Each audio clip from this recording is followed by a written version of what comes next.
Okay. What's up, you guys? It's Nicole. Welcome back to my channel, Real Talk Recovery, where we talk about recovery from addiction and I share my life with you. But not today, you guys. We have a special guest today, and y'all are in for a freaking treat. We got Brian from the NodSquad podcast. I'm actually fixing to share this video. Hold on, you guys. Share this video on my community tab, and I'm going to let a couple people get in here, and then I'm going to bring Brian on so he can share with you guys his crazy life story, basically, because that's what we like to do around here. We like to share about our whole entire lives to the whole entire world. So let me get all this going, and I'll wait for some of you guys to come in here before we do anything else. So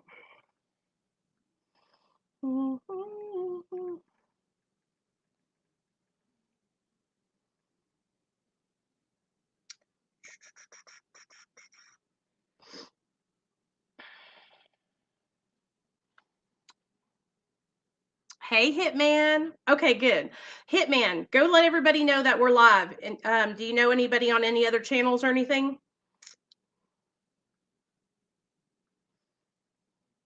I'm literally going and everybody's, come on, y'all, come on. We're gonna have so much fun. You guys are gonna love Brian. He's cool AF. I sound like an old grandma when I say that, don't I?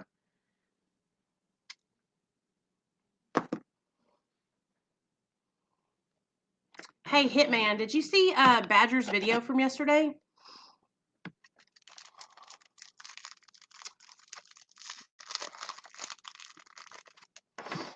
Mm-hmm.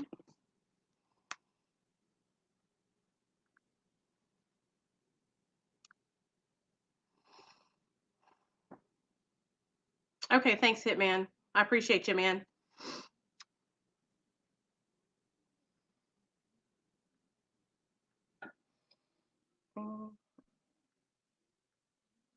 Hey, Douglas.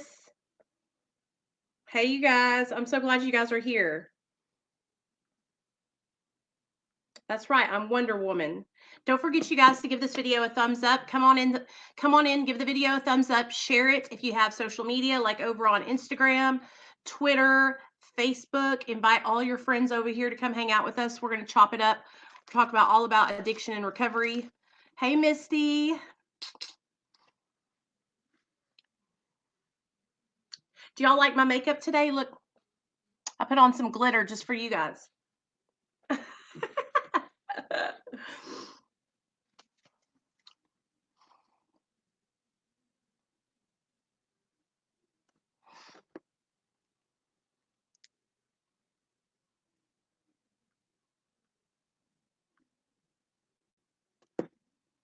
How's your day going, Misty? How about you, Douglas? How's everybody doing? Is everybody doing good? Is everybody staying sober? Staying out of trouble? I know you guys missed me today. Normally you'd see me at least once or twice a day. I only came on one time today. I was being lazy. Me and Nate were relaxing. I took him to this thing called Urban Air, and it's like this huge trampoline park for, well, you know, I mean, anybody can go there. They have like this mountain climbing thing, and they have this thing where you can put you like sit down in it and you go around this thing and it like swings you around all the top of the building. It's freaking really cool, man. Hey, K Ray. Hey, Merk. Hey, Douglas. Hey, I'm so glad you guys are coming in here. Yay. We're going to have fun tonight, you guys. I got a special treat for you guys. I really think y'all are going to like Brian a lot. So we're going to have fun tonight.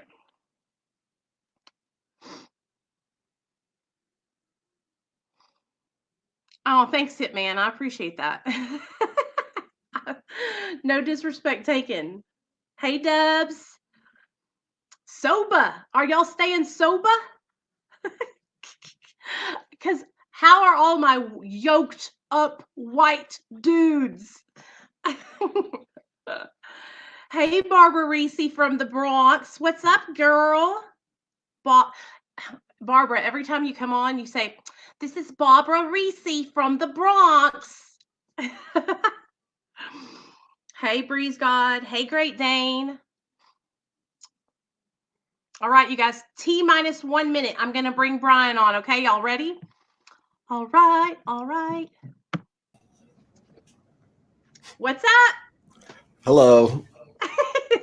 I'm so glad you're here. I'm super duper excited. Um, is this the first time that you've ever done like a face face to face video on YouTube? Yeah. So I don't know what I'm doing. I'm a virgin, so gonna And listen to you're gonna do listen. It's gonna be easy because we're just gonna sit here. We're gonna talk all about our crazy ass lives when we were in addiction, and you're gonna get to share with everybody what it's like now that you're sober. Which I know, like when you get sober, it's like a really big transition, huh? yeah. It's really weird. I'm not used to it, but I mean I'm adjusting, I guess. Well, I was used to like my only responsibility was obtaining drugs and doing drugs. And then my second part-time job was like trying to keep that a secret from everybody. So it was like a weird hunter gatherer kind of like lifestyle. So now I'm in rehab and I have all this structure, and I've been here for 9 months, and I'm at the point where I'm like working and going to school and trying to do meetings and stuff. It's just been busy. So it's really new. I'm sorry, I'm right next to a homeless shelter, so there's always chaos going right outside this window right here. Hey, that's what's up. Do you ever go out there and talk to everybody and like try to give them, words of encouragement or anything like that? Well, at this inpatient, we have all these job duties, and the homeless shelter coincides with our inpatient. So we serve them breakfast and dinner every single day.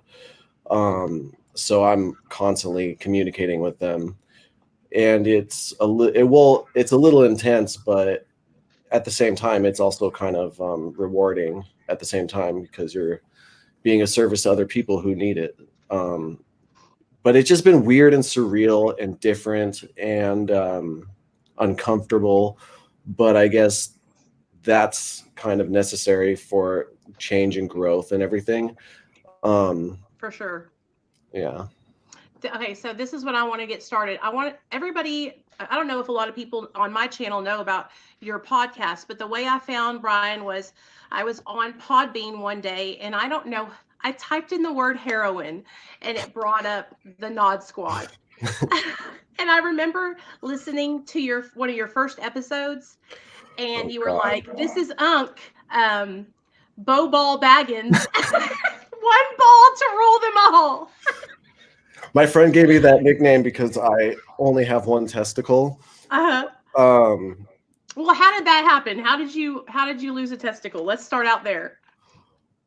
well, I tell everybody it was in a horrible squirrel incident in '09, but what really happened was I was in Hollywood and going to this special like school called the Musicians Institute for Sound Engineering.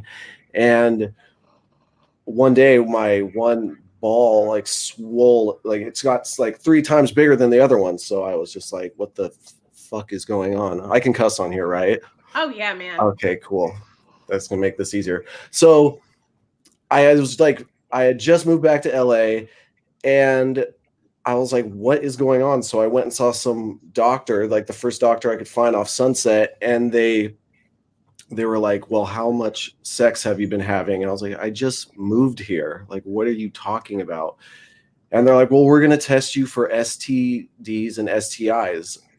And I was thinking, like, what STD or STI is out there where your one ball swells up 3 times the size of the normal size? Right. So they gave me something called a culture, which I mean, graphic warning, but that's how they used to test for STDs. So they can't I believe already know. They stick that thing up your pee hole. yeah, a medical Q-tip. So that happened twice. It hurt so bad. But great news, no STDs, no STIs. So then I went across town in LA, got an ultrasound on my balls, and there was a tumor on my ball, like a Oh wow. cancerous tumor. And I was 24, so I was like freaked out. I was like, oh shit. Like I didn't know how serious it was or what, but they rushed me into this hospital in um in Hollywood, and they cut my my ball out of me. Um and so I was kind of just laying post surgery in the hospital, and they were giving me liquid Dilaudid right in my IV. And I was like popping pills and partying all the time anyway, but I hadn't really like used intravenously. So as soon as that liquid Dilaudid hit my bloodstream, I was reminded like, oh, this is totally my solution now. You know, Right. I was like freaked out. I didn't know if I had a year to live or 3 years to live or what was going to happen. So, like, I think I spent like a week in the hospital just hitting the button for more, for more pain meds. And then Yeah. they sent me out with a bottle of oxys. And so, at that point, yeah, I was just like, I kind of made the conscious decision that if I only had a year to live, or however, if my time was limited, I was just going to do anything I wanted to do. And so partying and drugs and alcohol was like, that was like my go-to to numb out. Um, and I was also kind of networking in the music industry and promoting for shows and playing shows. And so that was just a combination or a recipe for disaster. I was basically around all these promoters and people backstage who always had drugs of all sorts, and there was always free alcohol. So, you know, I was doing shows and just basically consuming anything and everything that was in front of me. Yeah. Um, at that point, also, I was I had this weird like I chose not to do chemotherapy Uh-huh. because I had this MRI scan, a full body MRI, and the scan showed no cancer cells in my body. Hmm. So there was an oncologist, and he was still trying to like scare me into doing 3 rounds of chemo. Dang, gosh.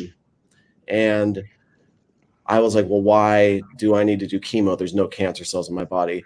And I guess the way I interpreted it, he just came off sounding like a used car salesman. And I'll never forget it, but he said, you get this chemo and you'll be able to eat all the McDonald's you want afterwards. And I was just thinking like, why would you say that? That makes no sense. Right. Like you're trying to bribe me with McDonald's? Yeah, like that's a big selling point on getting chemo. And so I just said, no, I'm not going to do this. I mean, I'm not here to say whether people should or shouldn't do chemo. I'm not a professional, so I'm not trying to like instill that message on anyone listening.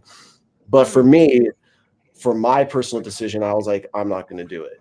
So then I started getting involved in like the cannabis industry. I got a job at a delivery dispensary and worked my way up until I was managing like 2 delivery dispensaries, a shop in Venice, and this giant grow op in Torrance. Hmm. So pretty much all day I was smoking weed and eating weed and dabbing weed and selling weed and growing weed until, I mean, back then the laws, it was only Proposition 215 had passed in California, so it was all medicinal Hmm. legislature. So there was still this weird gray area about what was regulated and what was still illegal. So there were a few occasions where I got pulled over, and um, I had a warrant out for my arrest from when I was like shoplifting, because before that I was broke and just partying. I would go to like the grocery store with a backpack and literally just load it up with groceries and just walk out and steal like $50 worth of groceries. So Eh, did your addiction start because of you having the cancer, or had it started before then? Oh no, I was partying like at a really early age. But back then it was, I want to say it was like more regulated.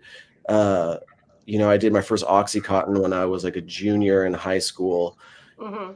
It was just, I think it was so still very difficult to obtain, and there was such a high demand that people were always trying to hunt them down.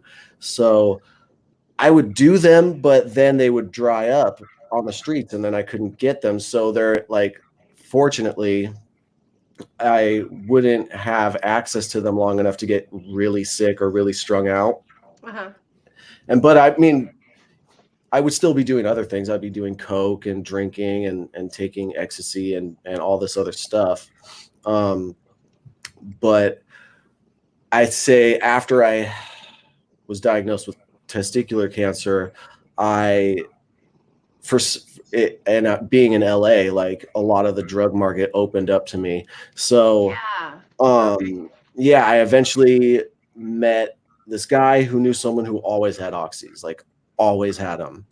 And then once he found out I was working at a dispensary, he he like kind of befriended me, and so I'd give him free weed, and I would just get oxys every few days. I think he was selling to me for like 5 80 milligram oxys for $100, so like $20 each. Or if you had the what were the old school ones with the film you could wash off, those are Uh-huh. 25 each, which for back then it was still like amazingly cheap.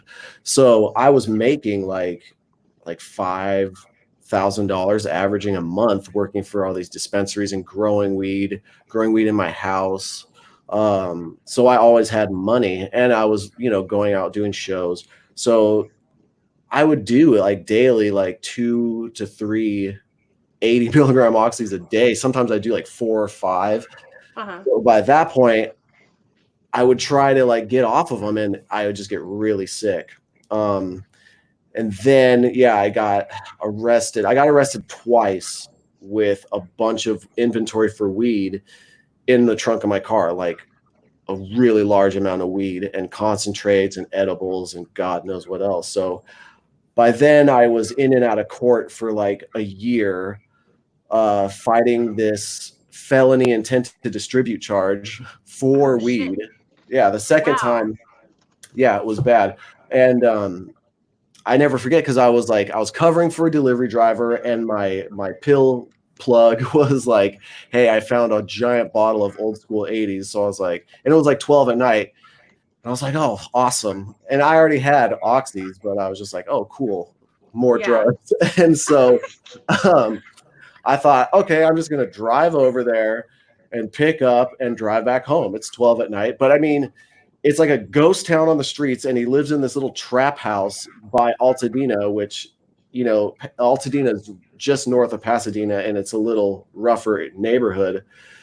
And so I go to drive to his house, and there's a cop parked down the street, and I was just like, oh shit, Shit. this is not going to be good. And I'm already on probation for the first time I got rolled for felony intent to distribute a weed, and I have like $1,500 in all these different bills in my center console. I have a joint in my fucking cup holder, and I'm strung out. And I'm like, all right. And I have 3 cell phones with all these texts of weed orders to Oh all my no. drivers. So I'm just like, this isn't a good look for me. Yeah. And they have me dead to rights. They can look through my phones. I tried to like say they were, I couldn't unlock them, but they interrogated the fuck out of me.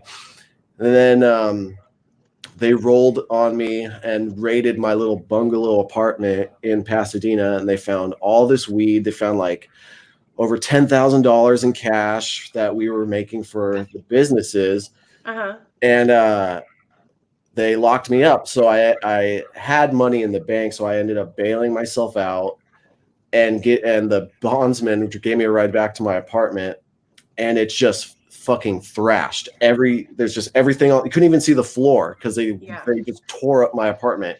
Fortunately, they didn't find my oxys, so I was like, okay, fuck. I ended up doing a taper, so like every day I take a little less. I was still really sick, Mm-hmm. but I had this little wean detox method. I'd take kratom and weed, and I was just really fucking sick for like a week or so.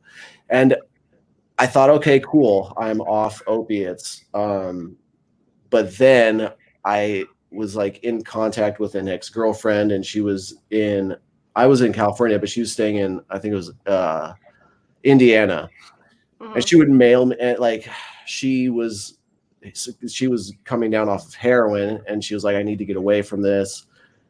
And I was like, my dumbass was like, okay, fly out here. I just weaned myself off fucking opiates, so I thought I would be. I don't know what I was thinking. You thought you would be able to save her. I know. Yeah. Oh I yeah. did the same thing all the Exactly. time.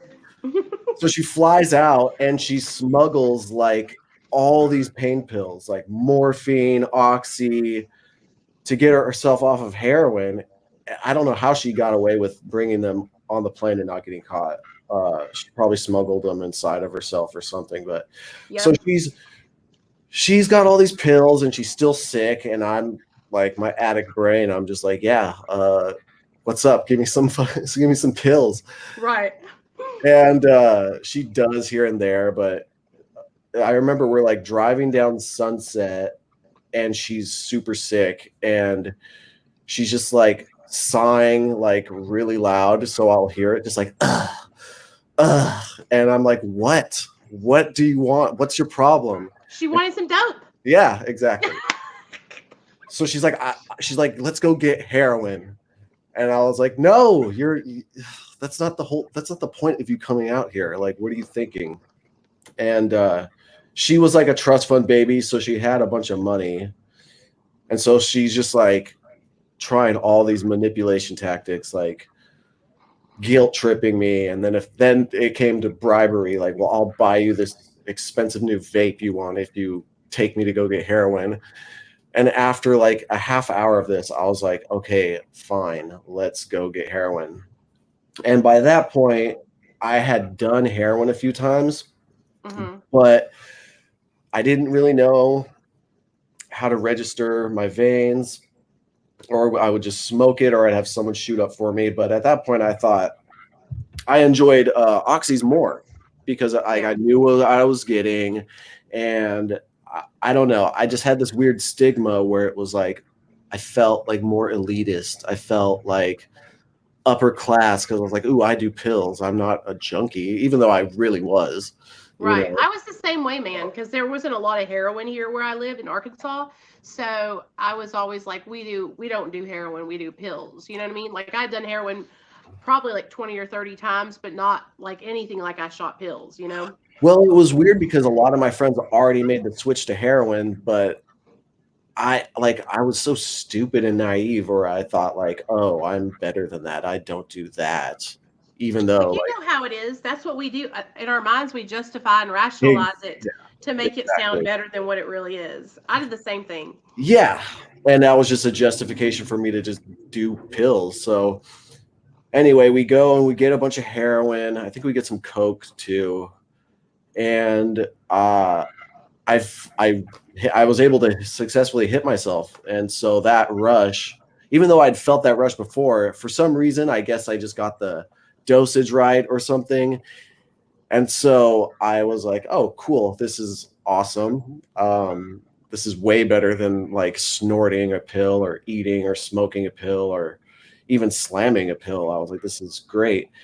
And so she had to like she couldn't hit herself, so she would, because her veins were like they sunk in deep and they're really small, so she'd always have me inject for her. So I'm like nodding off into her arm trying to hit her. It was bad. And so by then it's like, okay, well, I had a bunch of money in the bank still from the dispensary, even though I'm not working there anymore because I'm like laying low. I'm in and out of court for these felony charges, and I'm with my ex, and we're kind of back together, and she's got a trust fund. And so I was just like, oh, okay, well, this is my life now. So for months and months, we were just driving around LA and shooting dope, and having money for it. And it was it was like weird. It was really weird. It was just a fucking haze.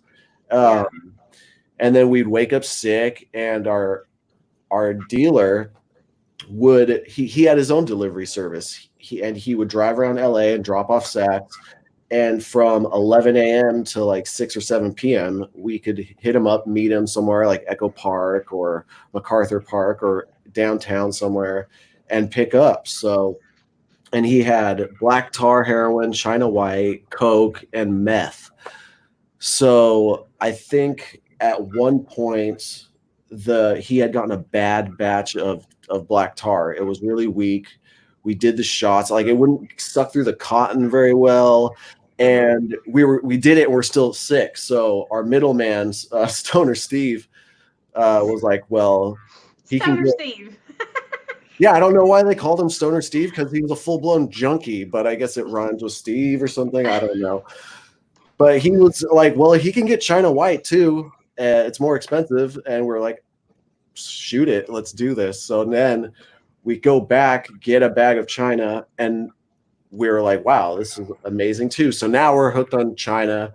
And it was just insane. Like, there's some horrible memories I have where, like, God, I can't even believe I admit to half the shit I do on my podcast, but I would be like getting loaded and she would be staying with me, and I still had to do community service for courts. So I was like going to Caltrans, shooting up in porta potties and trying to like appease the judge here and there. But I mean, mainly I was just getting loaded all day, every day.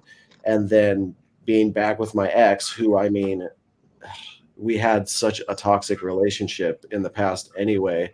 So it was all back to that. Um, I have just so many crazy stories, but we basically ended up, I finished my community service and I gave the rest of my money to my parents. And I was like, okay, I'm going to move back up north to San Luis Obispo, which is like 160 miles north of LA. And I was like, I'll just move back up there, lay low, and finish this judicial process and do whatever court ordered treatment they're gonna give me, Mm-hmm. or figure it out, because I was still battling in court and trying to like do what I could. And my parents were like, "Yeah, you can move back." I gave them like $10,000. Like I was like, keep half of it for rent, and then the other half just keep away from me because I know I'll Yeah. spend it. And so How did you not like how did you not spend all that money? Like how did you not go through it like so quickly? I don't know. Like I had so much money from, I think we had done a harvest. We had this giant like 1,000 plant grow up in Torrance, and I was overseeing it all. So I would work like from 11 a.m. to 11 p.m. I would run the phones for the delivery service. So I had a phone for each delivery service. So I'd be walking around with three cell phones, taking calls and being like, Quality Green, how can I help you, dude?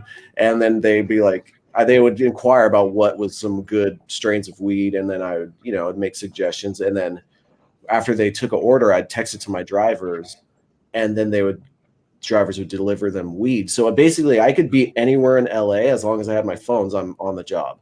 And then Yeah. at the night, I'm going to this giant, it was like an old lumber mill that we had gutted and put like flower huts in.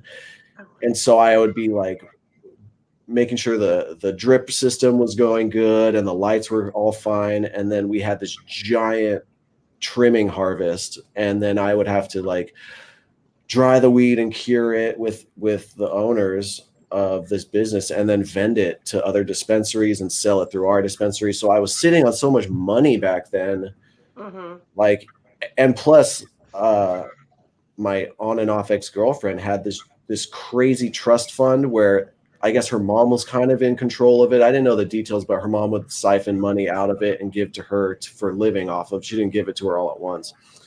So basically, like when I was down to my last 10,000, I just gave it away because I knew like I have too much access to too much money, and I know I'm going to be dope sick. So I gave Yeah. the rest to my parents, and I was like, yeah, I want to move back up and just kind of deal with this whole issue. By then, they don't know I'm strung out on heroin. They just think they're like, oh, well, he had cancer and he was working for the dispensary, and they had no problem with that.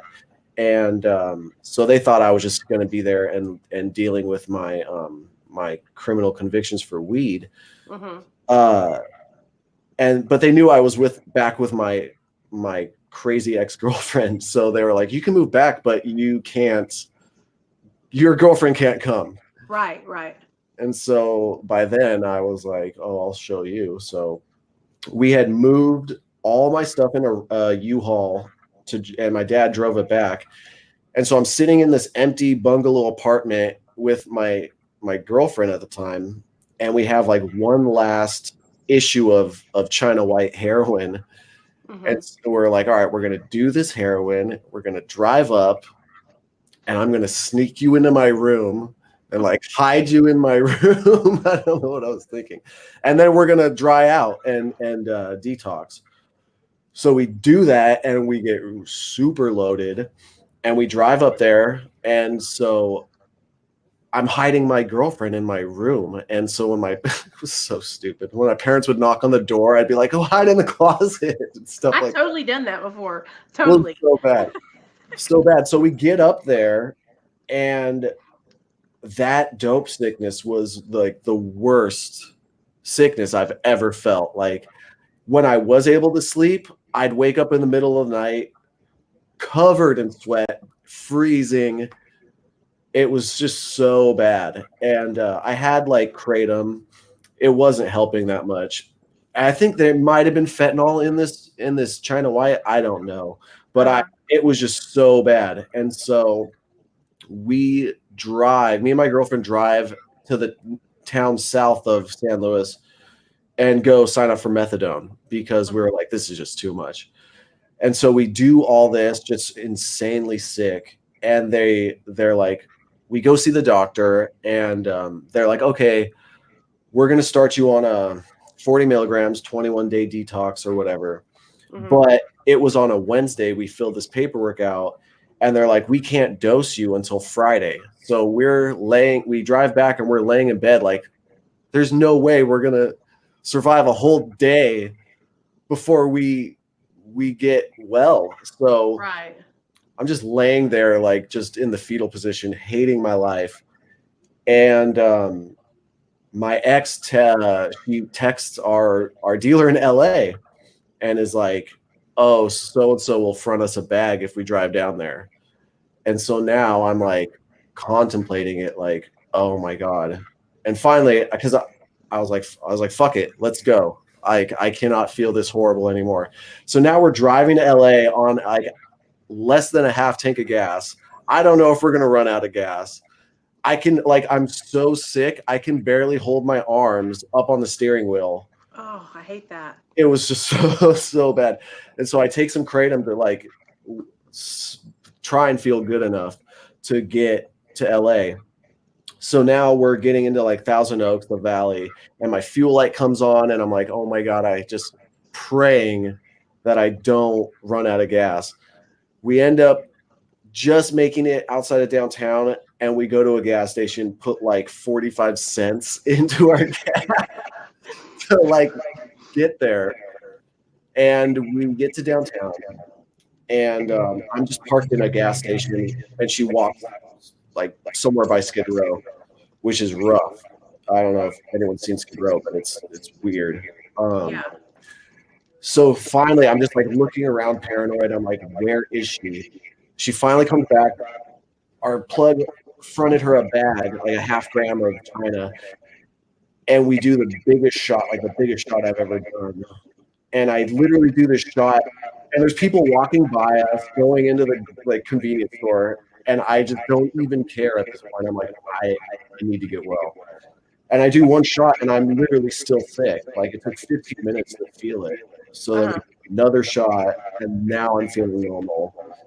And then we do a third shot, and now I'm loaded. So now we're trying to like find like a cash advance place or at a Walmart cash exchange place because we were having her mom like wire us money for gas money because now we're stranded in LA. We still don't have the gas. My parents don't know where I am. Like I just said, I just left. I didn't even tell them. Mhm. But anyway, we eventually get money, get back up north, um, and we start methadone 21 day detox, which is rough in itself. Like I've Mhm. done methadone 4 times, 2 times maintenance and 2 times 21 day detox. And the last 3 days they just drop you off, and for like 2 3 weeks you're feeling lethargic and lazy and horrible. Did you do good on methadone, or were you just like when you did it? Did you take it and like do the program, or were you like still getting fucked up behind the scenes or whatever? Well, the first time I even did methadone, it was just to get free opiates Mhm. because I had Medi-Cal. I didn't really enjoy it, but I was just like, fuck it, like it's free, Right. and I wasn't working at the time, so I didn't really try to shoot up. I was smoking a lot of weed and doing methadone and just sleeping. Second time, I did maintenance initially to get off oxys on like one of the many times I tried to get off pills.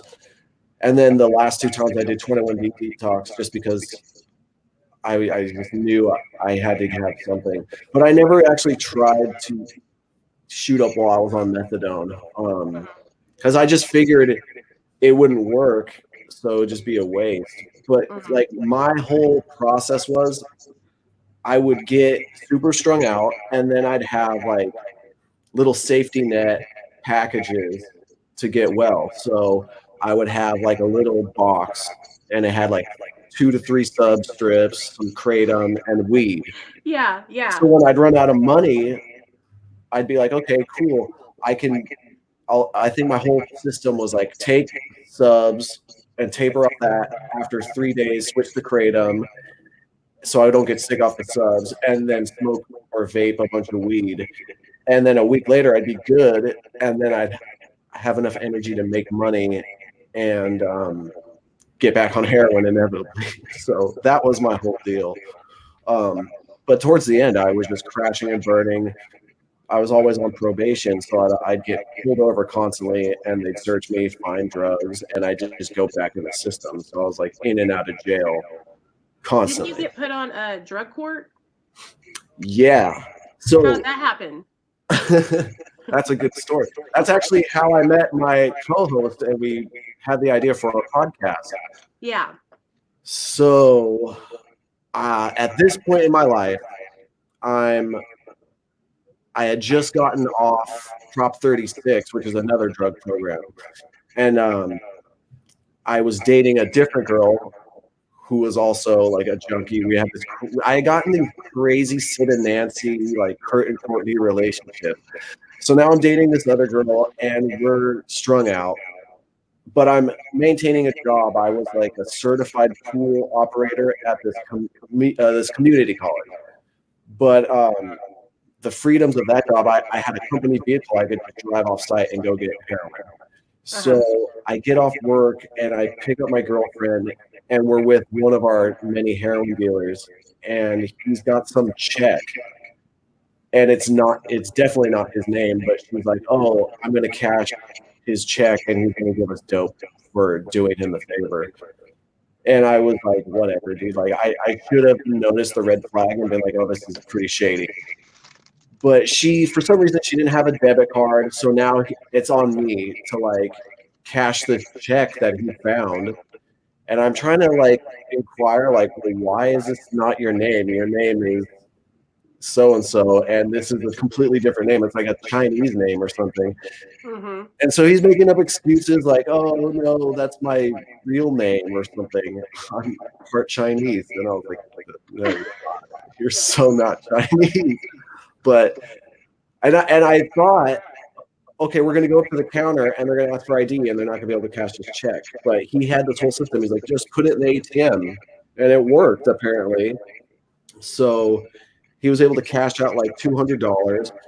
and we go drive to get a bunch of meth. Because by then I was shooting up meth and heroin, and then we get that, we go back to some Motel 6, like the most popular motel for shooting up in, and we're waiting for his heroin plug, and it's taking forever. So finally, my other friend is like, "Oh, I just picked up." So I was like, "All right, I'm gonna go drive and get a gram of black tar." And I go meet up with my other buddy. We shoot up, and he's looking at me, and I'm really fucked up. And he's like, "You should probably just hang out here." I was like, "No, I got to go get my girlfriend. She's at some shady motel." And I'm still on probation, and I'm driving up like Fourth Street, going 10 miles over the speed limit. I get pulled over, and every time I get pulled over, I think, "Oh, they're not after me. They're going past me." So I always pull over thinking I'm fine. And they question me and search my car, find a gram of heroin, and pick me up. Uh, Damn. Impound my car. I had a little Bluetooth like earpiece, and so my girlfriend calls me, and like even though my hands are cuffed behind me, I like click it on, and I'm like talking to my girlfriend like I'm in getting arrested. I'm going to jail. And the cops thought I was just talking to myself. They thought I was just crazy or something because they didn't know I had Bluetooth in my ear. And so I go into Slow County Jail in a place called 800 Wing, and my side bunkie was became who was eventually became my best friend, and it was my co-host for NodSquad. And he had the biggest abscess on the back of his leg. It was huge and black, and had a band-aid on it. He was trying to be like, "Oh, it's a spider bite." Damn. And I was just like, "Oh my god, who is this guy?" And so like I spent a week in jail, and when I go to court, they sentenced me to 18 months of ADC, adult drug court. Um, and they eventually released my side bunkie Ryan, and he got put on the same program. So now we're both in adult drug court, and we become really good friends. And there was just one particular day we came up with the idea for Nod Squad. Um, we had these weird little events we had to do for adult drug court. They were called Mando funds, or mandatory fundraisers. So we'd go on some outing with all the clients and do little activities. And that day we were going to like play miniature golf or something.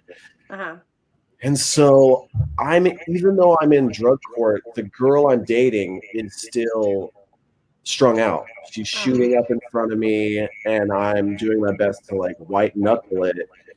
And which is why I was taking kratom, because I would get such bad cravings watching her cook up and shoot up. right. I take kratom and at the time, and it made my cravings like I could handle it. Mm-hmm. So I I had get a bunch of calls from people. They're like, "Can you give who are in drug court?" They're like, "Can you give me a ride to this mandatory fundraiser?" And I was like, "Yeah." And my girlfriend asked me for a ride so she could go to downtown and find heroin. So literally, I am in this car, and I have like two or three friends who are clean with me in drug court, aside from kratom, and my girlfriend who's just so strung out and like yelling at me from the back seat because I don't have cigarettes for her or stuff like that. Yeah. It was bad. So I just drop her off, and we drive on the freeway to go to this miniature golf place. And we're stuck in traffic on the freeway, and I just see two motorcycles like fly in between the cars. And when I see them, I was like, "Oh, those are our two friends from drug court. They ride motorcycles, and they just flew past us." And immediately after, I look in my rearview window, and I see like five cop cars with their lights on. Oh They God. Yeah, they were apparently racing or something, and the cops started chasing them, and they went on the run. So I get over, and I just see my friends getting chased by the cops on their motorcycles on the freeway. They get off on an exit, and they split off. One goes right, one goes left. And one of my friends ended up getting pulled over, arrested. And my other friend goes all the way up this back road, ditches his bike at a gas station, calls one of my other friends for a ride, and gets a ride to the miniature golf course and acts like nothing happened. Damn. At that point, I have a big bag of kratom in my car, and everyone in drug court is like, "Hey, give me some kratom, give me kratom." So I'm like handing out kratom when the counselors aren't looking. People are like just laying in this grassy field in the in the like miniature golf course, just like loaded off kratom. People are puking, and cops show up to the miniature golf course looking for our friend Uh-huh. who ran from them. And so our counselors will never let us live down that day, like how bad it was. But after the end of that day, I saw Ryan, and he was like, "Dude, we should make a podcast." And I was like, "Yeah, let's call it NodSquad." And from that moment on, we did recordings at my house. But at that time, we were way too paranoid to even upload anything because our drug court counselors found out about um, the fact that we were recording war stories for a podcast. Uh-huh. So we just kept making recordings and building them up, but we were like, we're not going to release anything until we graduate the program. Uh, and that was our plan. Towards the end of our time in drug court, I think it was a few years ago on Thanksgiving, Ryan and I were working at this restaurant together, Mhm. and the way testing works in drug court is it's color coded. So your designated color, you call this voice answering machine every day, and they tell you what colors have to go in and test. Mhm. But during the holiday season, especially if the holidays lies on like a Friday or a Monday, that's 3 days no testing. So we were Oh. basically thinking, oh, 72 hours we could get away with using. Um, and by Tuesday or Monday, whichever, we'd be able to pass the test. So one day we're at work and we get the bright idea like, oh, let's pick up some heroin and meth and we'll use on the last day of testing and we'll dry out. So we do that, and I was able to like stop after just shooting up a goofball. I put it in a lockbox and hid it in a storage unit like away from myself Uh-huh. and just dried out.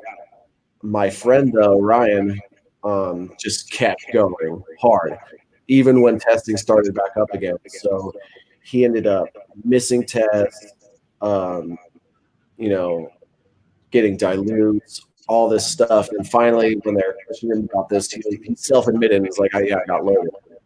So then he had to like do a sanction, and drug court sanctions are like up to a week in jail, just depending on the violation. There's like a whole matrix, like for a missed test, it's a week in jail or stuff like that.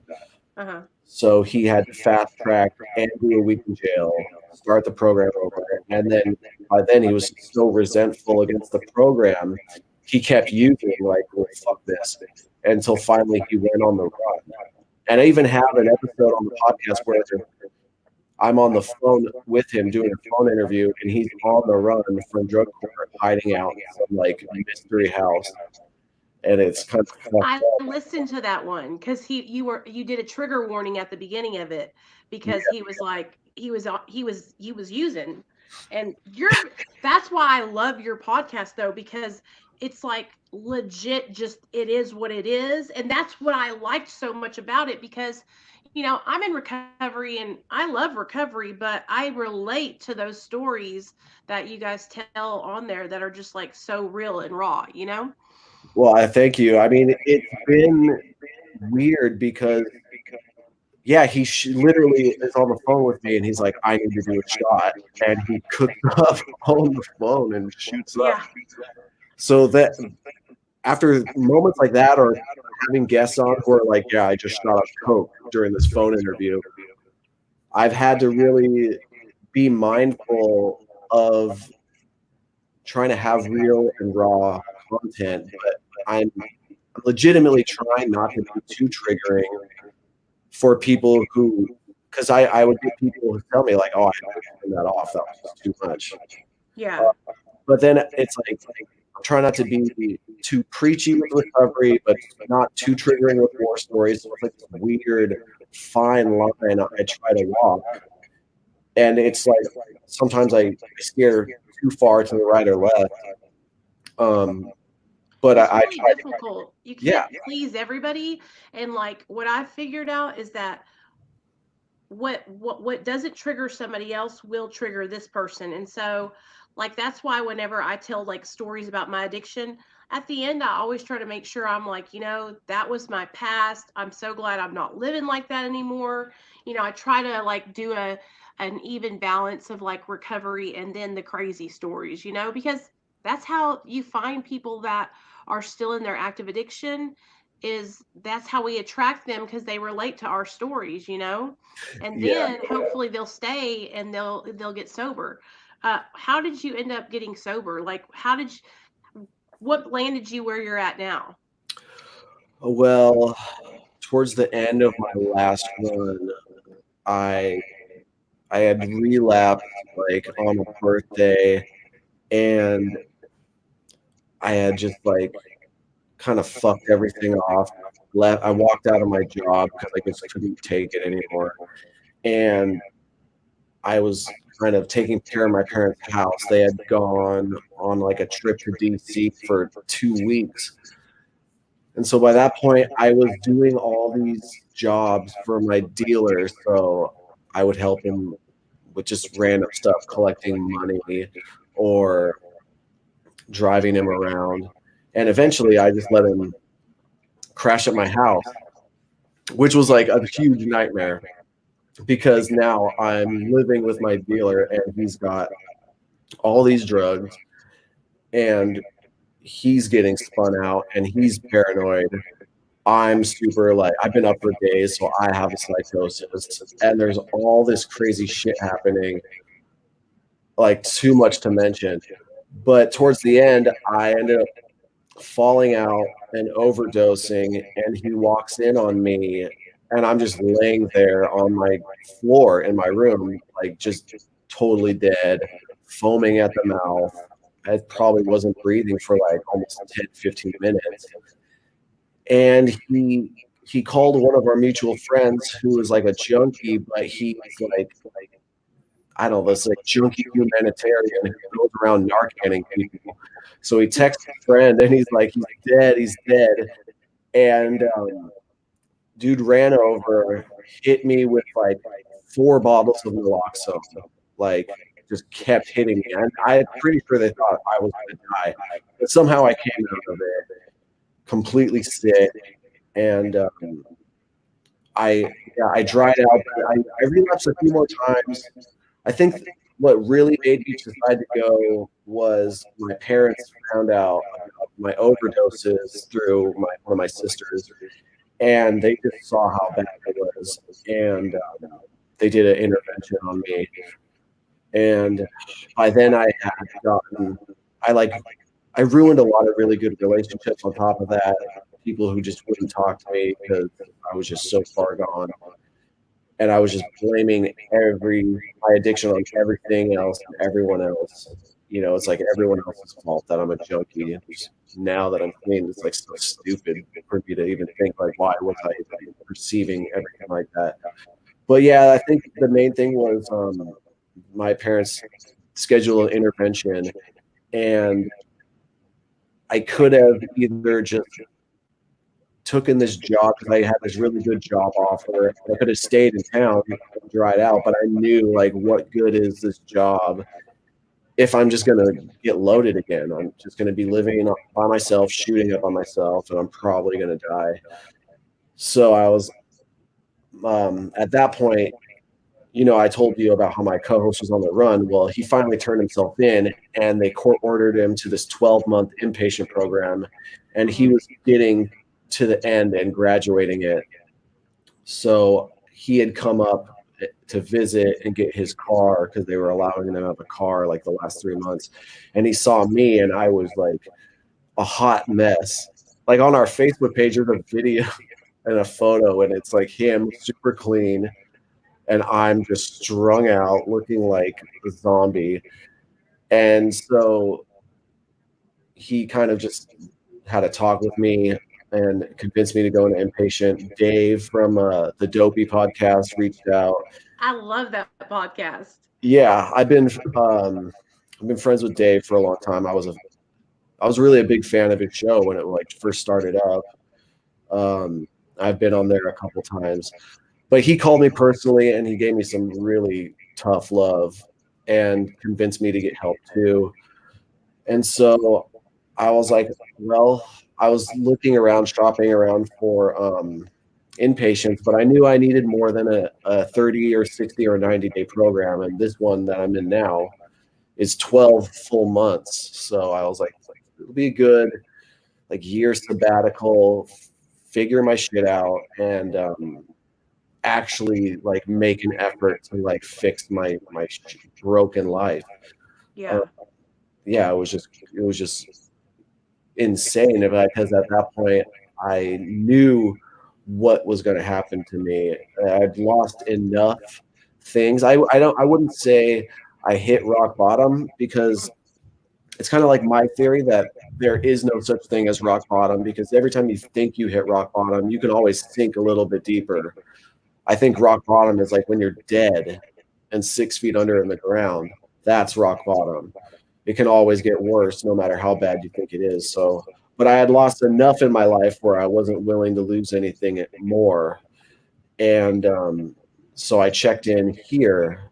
It was weird because I had this I had gotten while I was in drug court, I had gotten into a DUI, a drug DUI. I had gone down to LA. I tell the story in my podcast, but I had overdosed back in LA one time, got hit with Narcan. Um, and on the way driving back up north, I crashed my car, fractured my ribs. There was fluid in my lungs. I had been up for days. I was like on 5 different drugs, like black tar heroin, China white, coke, meth, Molly, and I was shooting all of that up. Uh-huh. So I crashed my car, and I was in and out of court for that. And they sentenced me to like DUI classes, which I did, but they were also trying to give me 19 days house arrest. And when you go and get an ankle monitor, they drug test you there Mm-hmm. before they put the monitor on. And if you test dirty, you're going to go straight to jail. So every time I was scheduled to get an ankle monitor, I knew I was dirty because I'd relapse again and again. So I was basically about to go to court, um, and I was trying to get into this program, but they were finally the judge was like wanting to know like, well, why haven't you gotten an ankle monitor? So I basically went down here and told the judge, well, I'm changing residencies, I'm going into this program, and they know about the place I'm at now fairly well. So like, okay, so instead of doing 19 days house arrest, I opted for 12 months of inpatient, you You know. did the best thing though that you could have done for yourself because I've been to treatment 30 days 5 times and I needed more than 30 days. 30 days isn't even it's not even enough time to get your mind I mean it's not enough time at all, especially for, as long as we were abusing drugs and stuff.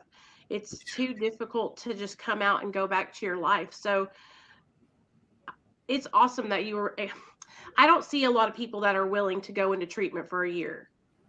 You know what I mean? Yeah, I mean, everyone's situation's a little different. Some people, have kids and this and that. Everyone's situation is different. I knew for me, I had to change pretty much everything about myself, and that included location and mentality and perception. I mean, I know geographical relocation isn't going to be some quick fix because a lot of people will can start picking up again. But I thought that in combination with step work and therapy and everything would be give me better chances. I had never even gotten to step one, even when I had sponsors. Mhm. I wasn't even willing to like to do the work because I wasn't ready to get clean. Do they have you working the steps inside the treatment center now? Yeah, they get you through the steps pretty fast. I mean, you have to have a sponsor here. It's mainly AA meetings we go to, stag. Um, It's, yeah, step work and groups, and they have a therapist here. There's a learning center to help people get their resumes updated and help them get back into school or find a job. You have job duties here all the time. I was the lunch cook for like 9 months. I always So was the lunch lady whenever I was in treatment. Always in the lunchroom.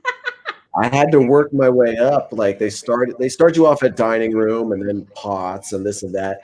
And it was crazy because they were they do job movement every now and then, but a bunch of like three guys who were in the room next door to me relapsed and snuck heroin and meth in the house and got loaded. Oh damn. And these were good friends of mine. And they're always like, yeah, come in and hang out with us. And we would like, against the rules, but we would vape in our rooms and talk about whatever. And I mean, thank God that night I took some melatonin or something and passed out because I could hear them talking. And I was like, oh, maybe I should say hi, but I just passed out. Next morning, they're found out for all being just completely bonkers on goofballs and get kicked out. So because of that, I got moved up the work chain really fast. I was supposed to go on produce, or they were going to move me. I was supposed to be on dishes actually. And because so many people got kicked out, they're like, okay, we're going to put you on produce. And then the kitchen manager at the time was like, well, how do you feel about being lunch cook? And I was just like, no, too much responsibility. I'm Yeah. not down. Fuck that. And so they had someone else be lunch cook who just did a horrible job. He ended up getting fired from that job. And they're like, look, just be a lunch cook already. I was like, fine, I'll do it. And I was stuck in that job for, yeah, like the whole rest of my time. Basically, the way it goes here is it's a 12-month program. Every 3 months is a phase, so it's 4 phases. And then when you get into phase 4, it's kind of like a sober living. So you're able to leave to go to work in school, and you don't have a job duty anymore. You're not doing program all day. You're working, going to school, going outside meetings, maintaining relationship with your sponsor. So that's what I'm in now. I've been in phase 4 about 3 weeks.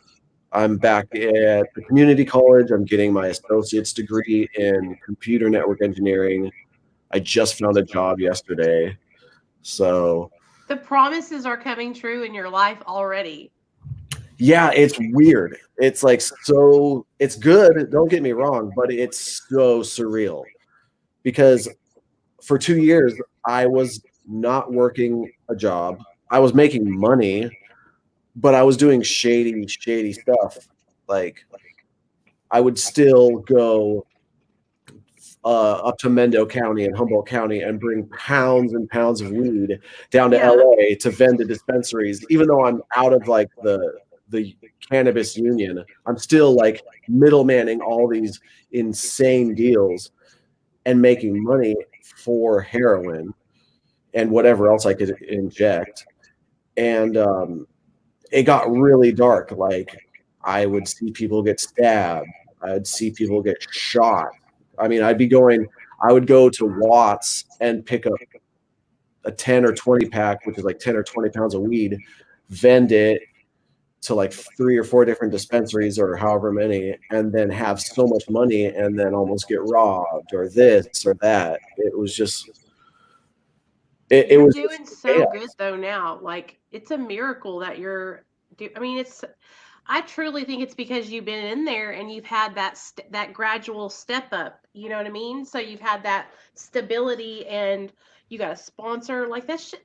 Like just hearing you tell your story about all the stuff that you and what about that ex girlfriend? Where's she at? You got rid of her, right?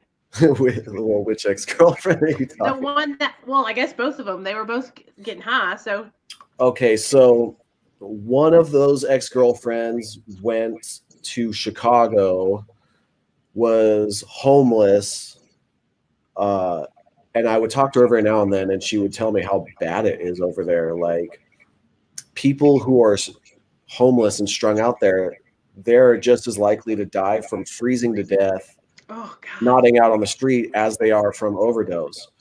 So she ended up meeting somebody. They got into a sober living together, and they recently got a place but I had just talked to her like 3 or 4 days ago. Her boyfriend relapsed, and she walked in the bathroom to see him dead. Oh no. He had been dead for like 3 hours. So she ended up taking the needles, throw him in the trash, and she found 2 bags of heroin in his pocket. So after the paramedics cleared the body and the police interrogated the fuck out of her for, tampering with evidence, like throwing a needle in the trash is like, come on. Right. So after all that, she was so distraught, she relapsed. And now she's strung out again. My other ex is in Ohio.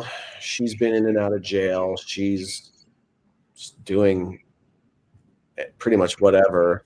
Um, she's had she's had boyfriends and girlfriends that either have almost died or she's walked in on them dead. It's dark, it's crazy. And I think once anyone who's experimenting with drugs, once you make that crossover to the needle, you open a door that will never fucking close again. It's Pandora's box. You're in this world, and you're hanging out with intravenous drug users. So the subculture or the counterculture of that lifestyle is death and overdose and people stealing from each other and constantly getting arrested. It gets so dark so fast. It's like a miracle if you come out alive.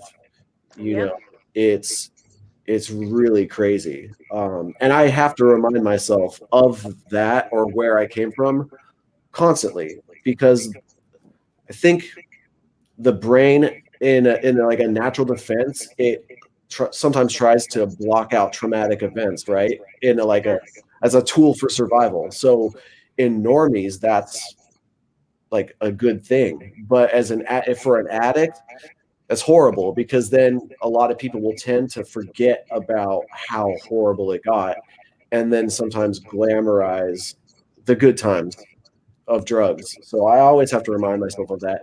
And I think that's the number one message I try to instill in the podcast, because it's like I I'm not telling war stories for people to think my message is like, oh, what I did was cool.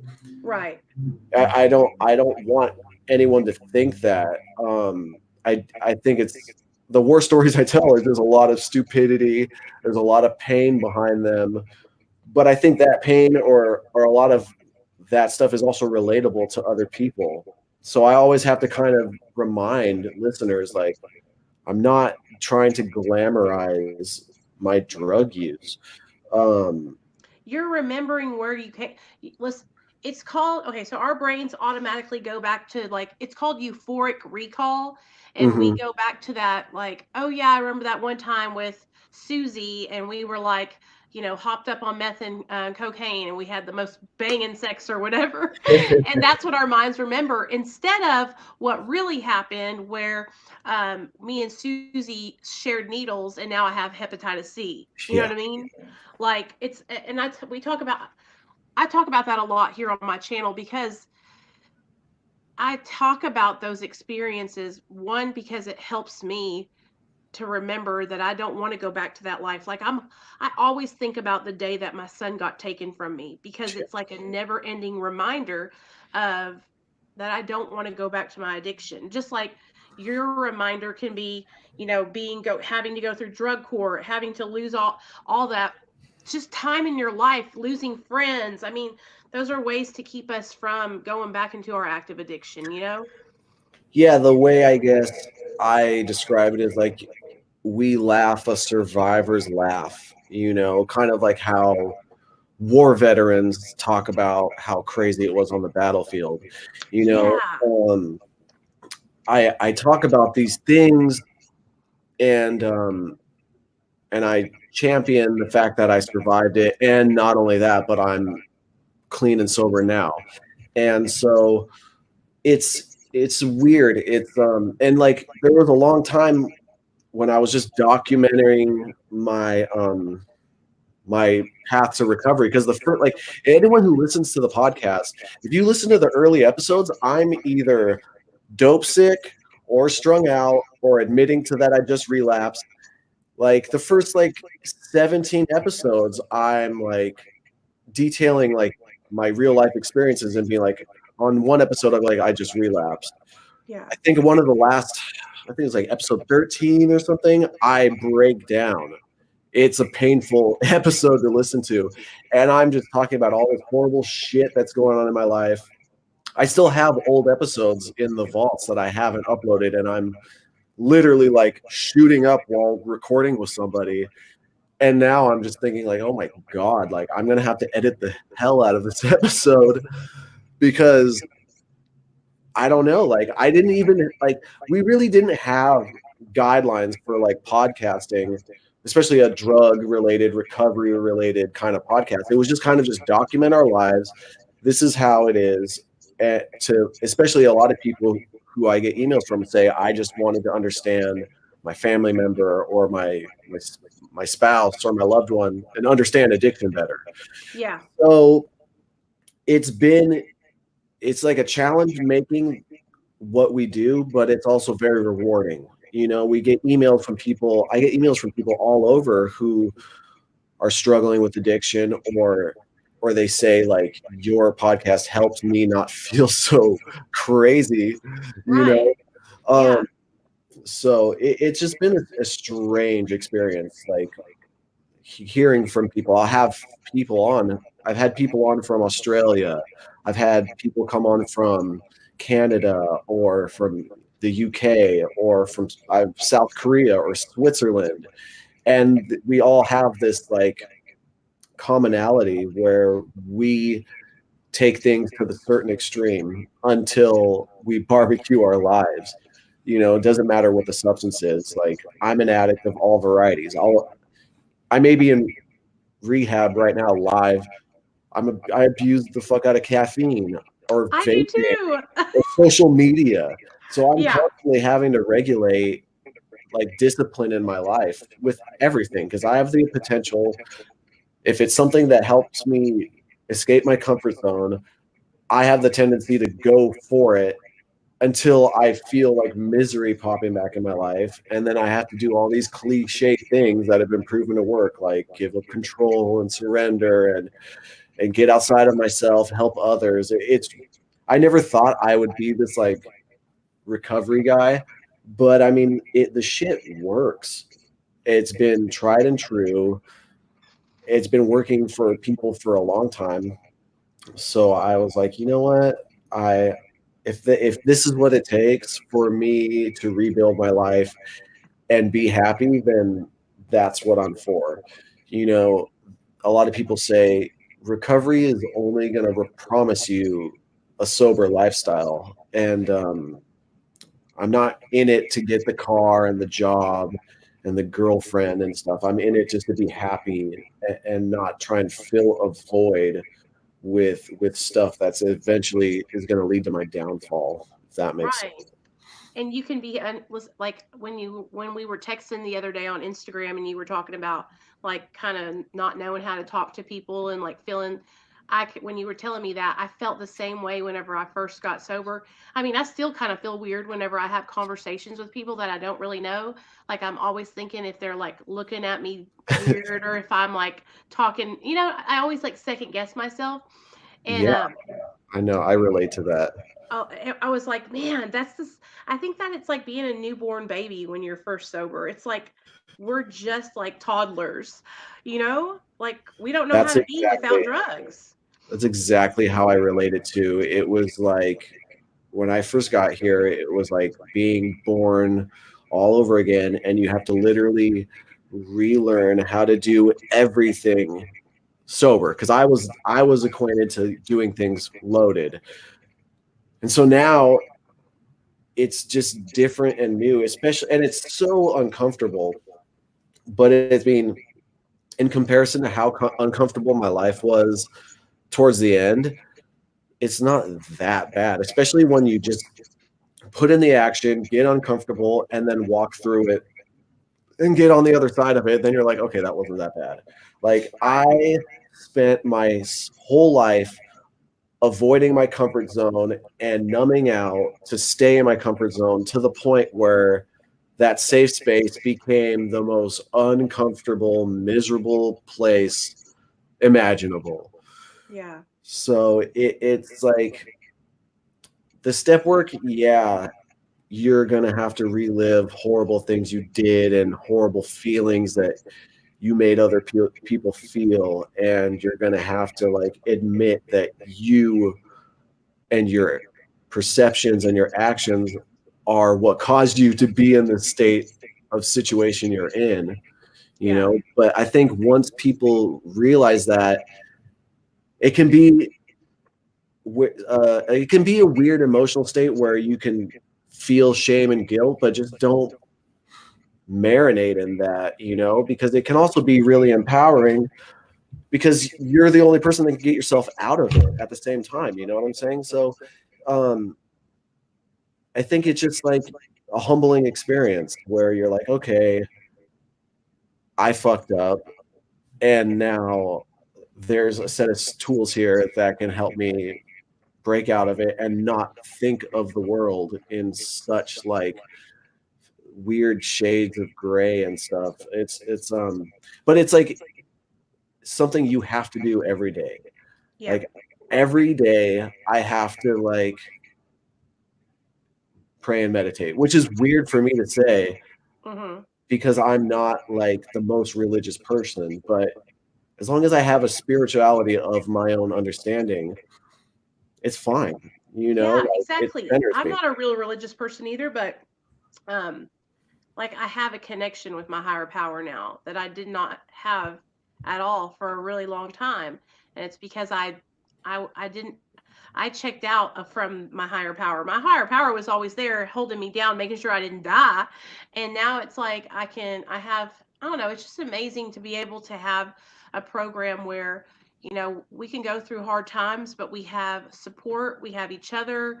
It's a healing, it's amazing. It is really amazing. That's why I try to share with people about the 12 steps. I don't like I know sometimes I can come across as preachy, but it's just because I want to help. I really want people to try it. I'm like, you've got to try it. Yeah, that it's been weird for me because I want to help people, but I want them to be ready for the help is I guess the biggest thing. And it's been strange because, you know, when we first started doing episodes, we were having active drug addicts on, and we were just like, okay, this is going to be a show about war stories because we have crazy war stories, and that's what it was going to be. We didn't really want to go any other direction except we're going to tell crazy stories. And then through the process of that, we kind of just started documenting crazy things that were happening in our life. And it just turned out like by coincidence, I relapsed. And the one day I posted out an episode, oh, by the way, I'm going to rehab. And so when I got down here, I didn't know what to do. I was like, well, I'm going to be in a 12-month program.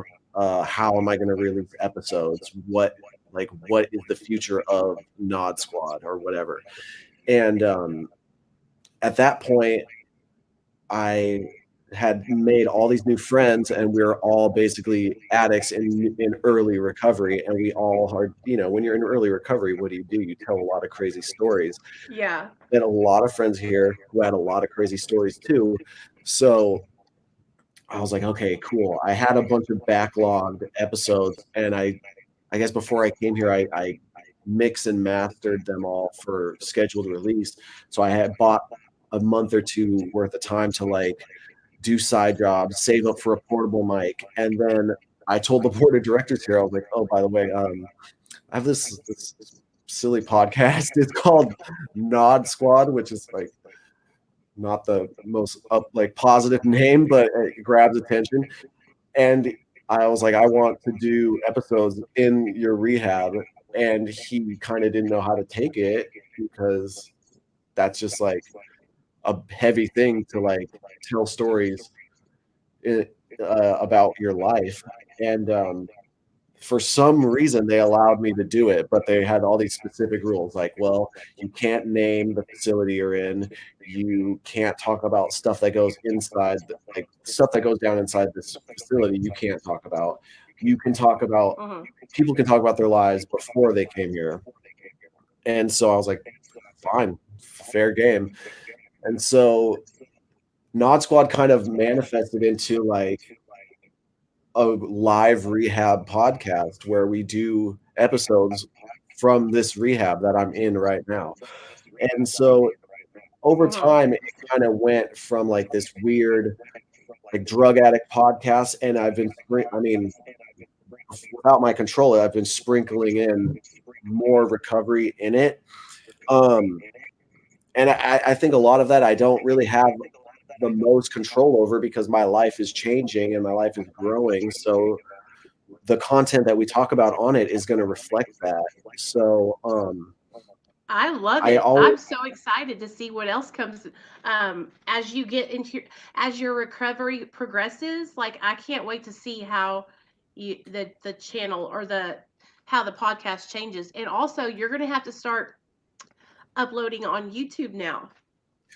that is a plan. Well, when we originally had the idea for this, it wasn't even going to be a podcast. It was going to be a YouTube channel only, and we were going to tell our war stories. And our friend, who's an animator, he was going to animate them into cartoons. That would have been so cool. And I thought, oh my god, like we'll get taken down immediately because that's a whole new set of challenges. Like, how do you depict war stories like of people shooting up heroin and meth and stuff? And you, I mean, first of all, you're not going to get monetized. This was Yeah. after that whole adpocalypse happened.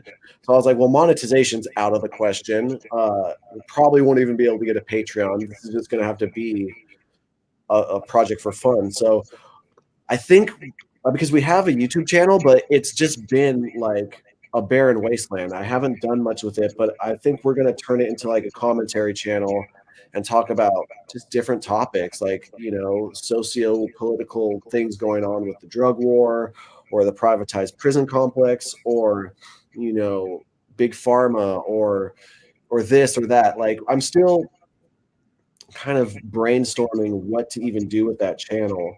Um, but I have some ideas. I mean, I started to kind of like cover topics on there, but then by then I was still in and out of relapse. So Yeah. it's kind of and we don't upload our podcast to YouTube because of the whole algorithm with that. Because if it's an audio only podcast, Mhm. YouTube picks up on that and just sees a screen still shot of a picture with just audio, and they eliminate you from the search results because they think it's spam. Mhm.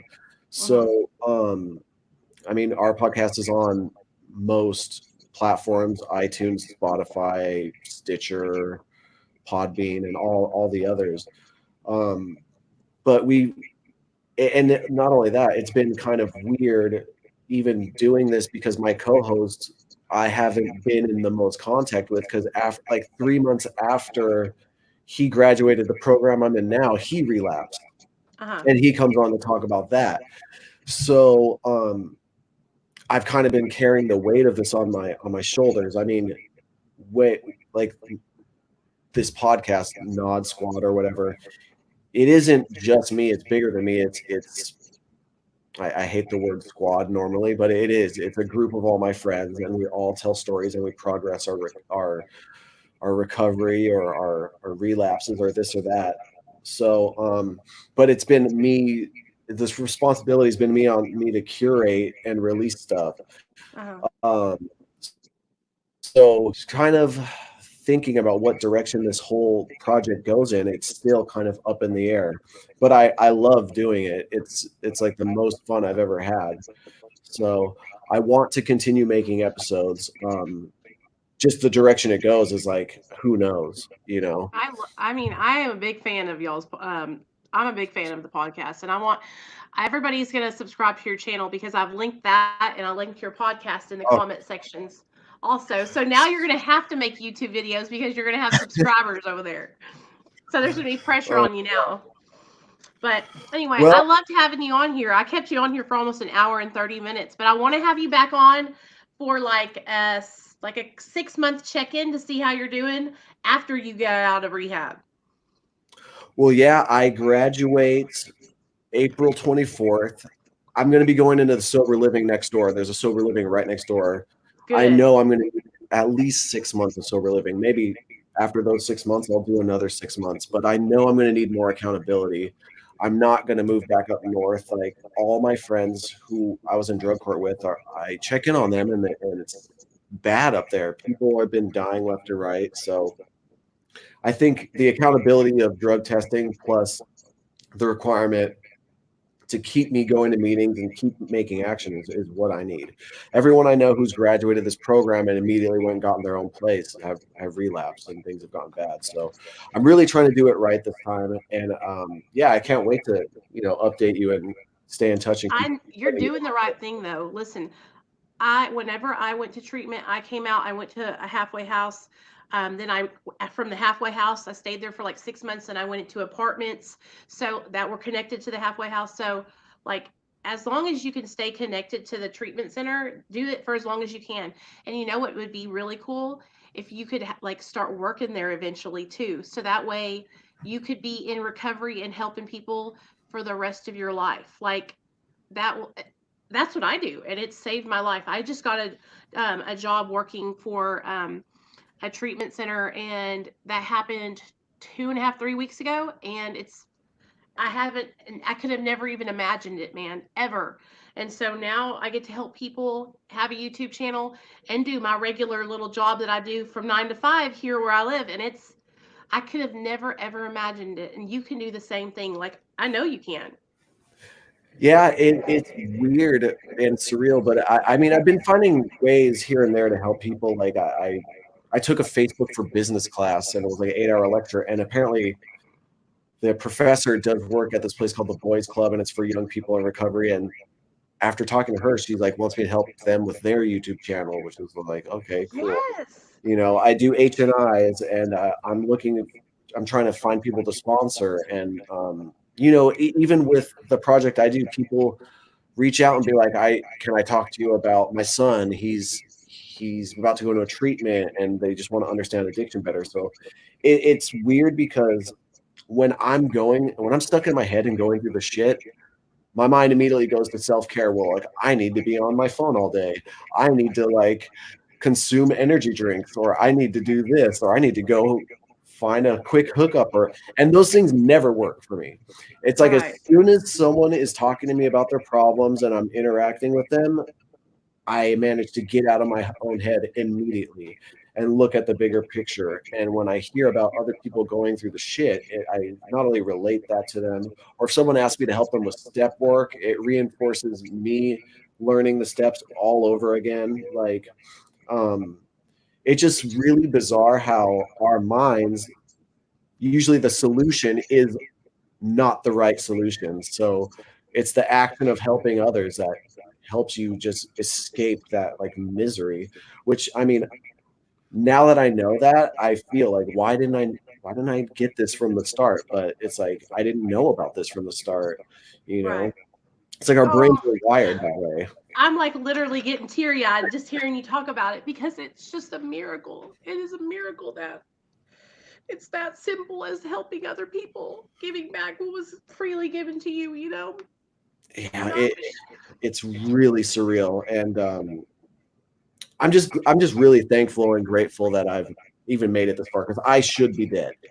Like the amount of times that I was laying there and waiting for a paramedic to come to Narcan me or a friend to hit me with naloxone. Like, I know so many people that didn't make it, who it's like every year I lose a handful of friends, especially from like Halloween on to New Year's. I lose like 3 friends on average. Like our old kitchen manager who worked here, he moved up north to be closer with his family, and they found him dead in his car. And he had 2 years. He was a solid person. He's a big part of me being where I am now. and he's not with us anymore. And it's really easy for me to initially be like, to compare and be like, well, he had more clean that time than me. He ran a better program than me. What chance do I have for survival if people are dying all around me? But if anything, the way I always need to remind myself of thinking about it is like, it is like to go out, clean. I mean, I champion my clean time, but it just takes one mistake for that clean time to go all out the window, and I'm back at square one, losing everything. So it's like I really have to be mindful of not thinking I got this. Like it's it's a big deal. It is. It is. Oh, I'm so proud of you though. I'm so proud of you though. For real. Like it's just such a good thing to see like people doing well, and it gets me excited about my recovery whenever I see other people getting sober and staying sober. So I'm just super proud of you. I want to have you Thank back you. on in a couple of months, and I'll let you go. And I love you, man. And stay in contact with me, okay? I And will. everybody is going to go follow your podcast, the Nod Squad, and we're all going to go over and subscribe to your YouTube channel, okay? Deal. And All yeah, right, if man. anyone wants to send me an email, nodsquadpodcast@gmail.com, I'd love to communicate with anybody.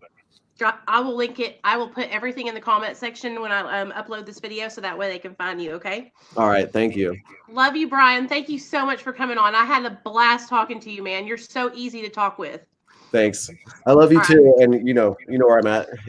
I'll holler at you later. Okay. All right, bye. Bye. Okie dokie. Let me get you. There we go. How was that, you guys? Isn't he the sweetest? Oh, I could just cry. I get so excited, you guys, when um, I hear people sharing about how program is working for them and how they're able to change their lives. We're all a miracle. Every one of us that are not getting high, we're miracles, and we're so blessed to be alive. There's so many people that don't make it. So if y'all are struggling, you guys know exactly what to do. If you need my help, you can always reach out to me. If you want to reach out to Brian, I'm going to link all of his information in the comment section. I'm going to share um, his YouTube channel and his podcast. Y'all go listen. It's really fucking kick ass, and it's evolving over the time as he stays sober and he's changing his life, and it's just so awesome to see it. So it's not every day that you find people that you can relate to and that are down to earth like him. So he's definitely one of our family members now at Real Talk Recovery. And I hope you guys will go show him love like I showed him love. Okay. All right. I love you guys, and I'll see y'all tomorrow.